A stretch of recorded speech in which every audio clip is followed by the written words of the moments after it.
Blech. Crazy. I think I got a picture somewhere. It's like me, Glenn, and Billy Idol or some shit like that.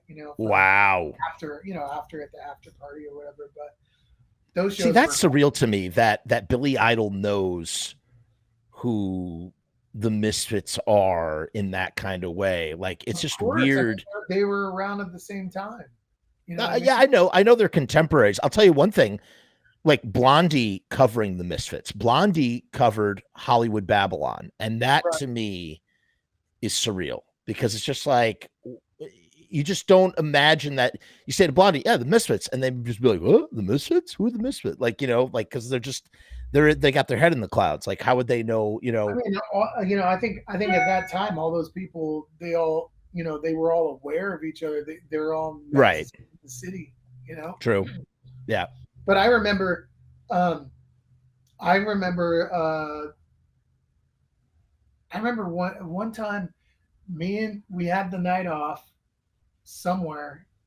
I want to say like St. Louis or something, and somebody was like, "Hey, Social Distortion's playing tonight at the House of Blues where you're playing tomorrow." And I was like, "Johnny, we got to go see Social Distortion."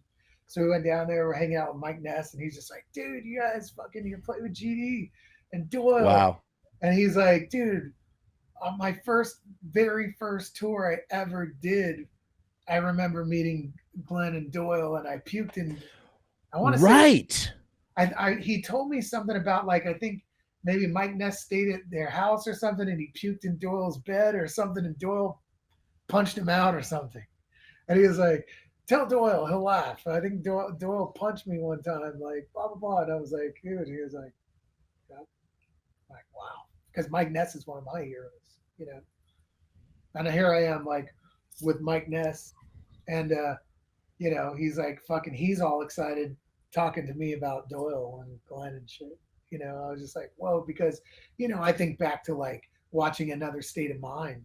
Yeah, great documentary. Loving that fucking movie and loving those fucking, Mommy's Little Monster and those records. And they opened up for the Misfits. I believe Social Distortion opened up at least one show for the Misfits in '83. That's what he was saying. I want to say he said that maybe they did a little tour or they opened up for him and puked in Doyle's bed. Something like that. Right. Jerry was probably like, yeah, come back, come on, come back to the house, all gregarious and generous. He told me that story. It stuck with me. But But yeah, so there was like there was so many crazy, things you can, so much shit, I can't even imagine. Yeah, but again, going back to the whole thing, it was always fun. We always had a good time. Joel was always like the funnest person to be around. You know what I mean? Like you play with people, some of us, get crazy or wild. There can be fucking dick or this or that. And he was always just like the nicest guy. Nice as ever, There's a lot to be said about him as a character, as a person. You know what I mean?